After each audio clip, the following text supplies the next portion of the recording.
Hey guys, thanks for clicking on today's videos. Be sure you stick around till the end because I'll be showing the winners of the giveaway. So on my last Road to Masters episode, it ended with me winning a game as Heizman and moving up to Platinum 4 68 LP. And as I mentioned, I will be skipping games in order to keep you better caught up with what's going on. So I ended up getting into my promos shortly after with a solid game on Trundle. To be honest, I can't remember why I picked him, but it went pretty well. I had a really fed Jace and all around just a solid team, so that was nice. But unfortunately, my promos didn't go as planned, and I end up losing in Game 3 after a pretty poorly played Lee Sin game. And to be honest, we had a shit team comp, which just made it even harder. But that puts me back to Platinum 490 LP, which brings me to this next Olaf jungle game.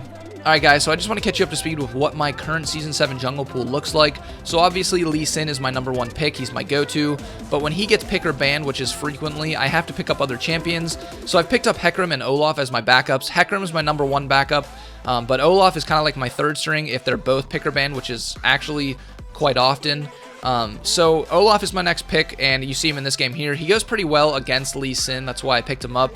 But I also like how tanky he is and how strong of a frontliner he is. You know, champions like Elise, who are my old backup junglers, they kind of require more games. You can't just walk into a game not playing much Elise and expect to carry the game. But champions like Olaf, who I can just kind of be a meat shield or just pop my ult and go ham on their backline, it makes it a little bit easier to just play occasionally. So you might see some more Olaf in the future because he is my third string jungler now. But I just want to catch you guys up on what my jungle pool looks like, so we're going to get into this game now. So as you can see, this game was a huge festival. There was tons of team fighting so early on in the game. And here I get taken out by the Caitlyn here, but I was almost positive we were going to finish her off. And Jhin misses the ult and Brand wasn't able to finish her off, and she gets a double kill and walks out with her life. So we had a Zilean top laner this game. It was a little bit of an interesting pick, but they did have a Vayne top laner, which is honestly worse. He gets caught out here. He was being very kamikaze, but luckily he had his ult up and his Zhonya's, so he almost set up a perfect bait for us. We end up getting a favorable trade here. But despite this one making Zilean look smart, he was actually playing really stupid all game, and he was making it really hard to capitalize on advantages and ultimately win the game. But yeah, we do end up getting a 2-for-1 here, which is really nice. And what do you know, Zilean was getting caught out again. He comes back up with his ult and then pops his Zhonya's, forcing another team fight. Like I said, this game was a complete fiesta, but I take out the Yasuo here, and Jhin and Brand were just free firing from our backline, and luckily we seem to be winning all these mid-game skirmishes.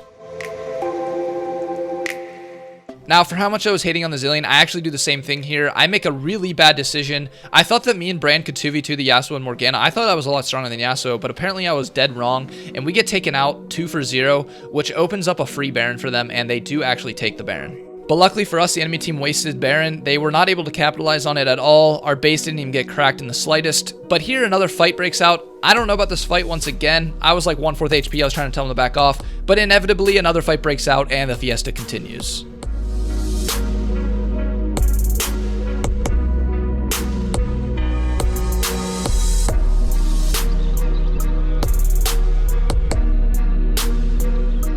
Now, at this stage in the game, every fight is pivotal. We really can't afford anyone getting caught out, or else they'll take Baron and probably end the game. And right here, Zilean gets caught out. I had to pop ult to save myself, but Zilean isn't able to get out, so he dies. And instead of going and taking Baron, they just keep on engaging, and we end up losing our entire team, which is really bad. But I do make a pretty heads-up play here. I start proxy pushing the wave that they were going to use to push and end the game, and I don't think they realized what I was doing, but I pop my Titanic Hydra, take out the wave, and then I pop Ghost, and they kind of let me go. I don't think they understood what I was doing. They just tanked down the tower, but they're not going to be able to take down the Nexus towers without minions, so I just run to their next minion wave and take it out and proxy push, which does buy us some time and save the game. Shortly after that, Zilean runs out, once again overestimating his ability to escape, and at this point, I'm actually pretty frustrated because we haven't had a single team fight with Zilean ult, or even Zilean, but we do go in to try and save him here, and we actually start to turn the fight, but a full HP GA Caitlyn enters the fight, and that's all she wrote.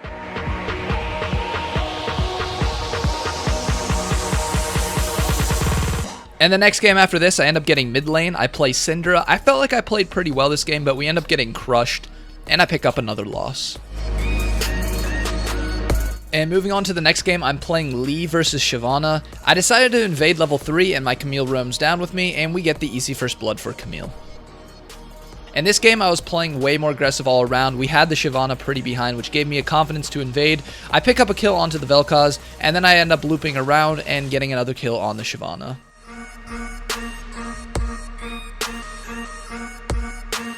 And we really never stopped our momentum. We had a super snowbally team with a Blitzcrank, Lee Sin, and Camille, and we just gave them no room to breathe.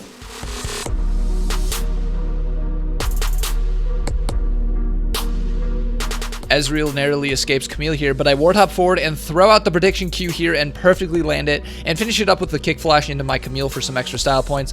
And honestly, this play was a huge turning point for me. I was starting to get pretty tilted, but soon as I did that, I got a rush of confidence, which I took with me into my next games as we get the W and I move back up to Platinum 490 LP. And the next game after that, I played Hecarim. I really didn't play all that well this game, but we ended up outscaling them hard, and we win the final team fight here and end the game, which puts me back into my promotion series.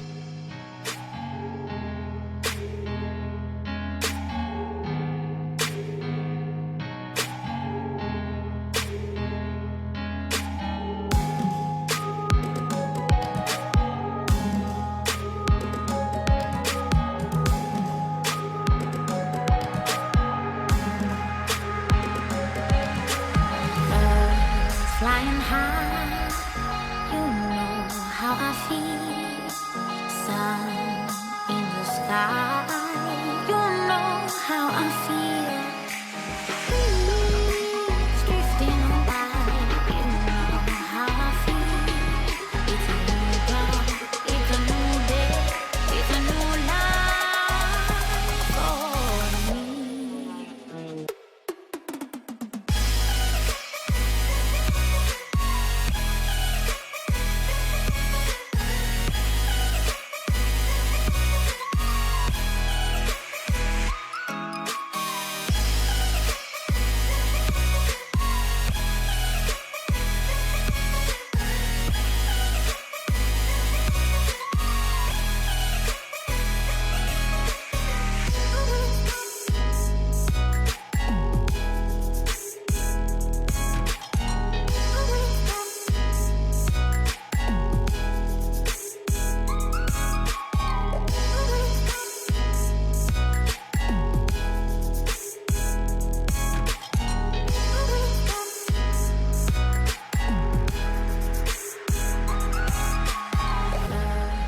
Flying high, you know how I feel. Sun in the sky, you know how I feel. Breeze drifting on by, you know how I feel. It's a new dawn, it's a new day, it's a new life for me.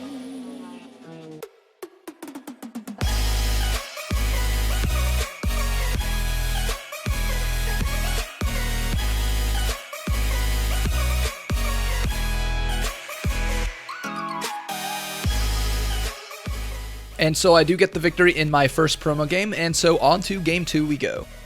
And in game 2, I'm jungling versus a Camille, which I haven't seen yet, but I didn't think that she would have good clear, and I was right. So I go right into her jungle at level 3, force her flash here. I almost actually kill her anyways, but she has that ridiculous gap close or whatever. So she does get away, but I've put her really far behind anyways. So nothing really happens until I get to level 6 when I try to set up a gank mid lane here. I land my Sonic Wave onto the Orianna and pull off the Insect easily, and Ahri finishes her off, and I get the kill for my mid laner. I then try to set up a lane gank bot lane, but Thresh goes in long before I was ready to engage, so that's a mistake on his part. Caitlyn clears the minion so I can move up to the second brush. I end up rushing the Insect here, and this is a classic case of buyer's remorse. That feeling of, well, I've already spent all these resources, I've spent a lot of time bot, Thresh blues flash. Like, I might as well just use everything to try and get the kill, and it ends up not being very smart because Camille counter jungles, the TP comes in, I take out the Ezreal, but we lose 3 people, so it was a 1 for 3. So when ganking stopped working, I resorted back to counter jungling. I figured I'd be able to kill Camille in her jungle here, but I was wrong. She had red buff, and she has a ridiculous gap close and that stun. Her kit's pretty broken. She ends up killing me here. I try to ward hop and kick her away, but the support roams up and gets the kill.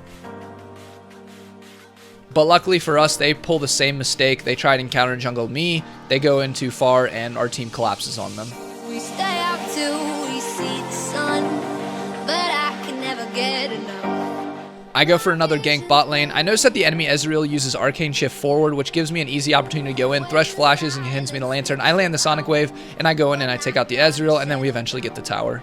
I never Now, fast forward a little bit later, we had just taken the mid tower, and I was telling my team, you know, just back up. We got what we came for. But Riven engages all in. Orianna lands a nice shockwave. I land the Q under here, and I see an opportunity to land a nice kick flash. But I accidentally kicked the wrong target. I was trying to kick the Orianna into the team there, but my cursor went over the Morgana. But it doesn't matter. We end up taking out the Ezreal and getting the inner tower.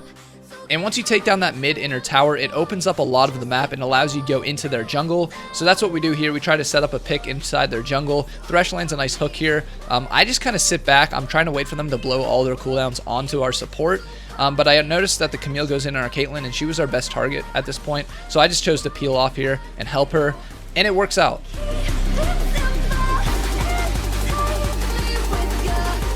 We go back to that same spot looking for another pick. Morgana is the target this time. Ahri goes in with ult. Morgana's kind of caught out here. We end up taking her out and using that 4v5 to start a Baron. Now, of course, they're not just going to give it up for free, so Camille and Riven look to go in on us here. I noticed this, so I go in with the Q onto the Camille. She flashes out. That denies her smite. That gives me a free smite onto the Baron. We take out the Baron. Pantheon still has ult, and he uses it to get behind them, and we just start shredding them. And now the final target is Morgana. I chase her down, I kick her into the wall, I finish her off with Resonating Strike, and I get that victory and win my promotion series. And thanks to my MMR being so high, I actually skip Platinum 3 and go right to Platinum 2, which is a huge boost for me. And that's where I'm going to end today's video. But before I go, I do want to announce the winners of the giveaway. First of all, thank you guys so much for participating and leaving so many comments. I had like 6,000 comments, which was obviously not easy for me to actually get through them all, but I tried my best. To the winners, I sent you guys messages or replied to your comments. Be sure to message me back via YouTube direct messages, and I'll give you the RP codes. Guys, if I'm able to hit 100,000 subscribers before midnight on New Year's Eve, I will give away another $100 of RP. So if you want to help me get there faster, keep leaving likes on my videos, subscribe if you haven't, and share my videos via social media or whatever. Be sure to follow me on Twitter. The link's in the description. Thank you guys for watching as always. Until next time.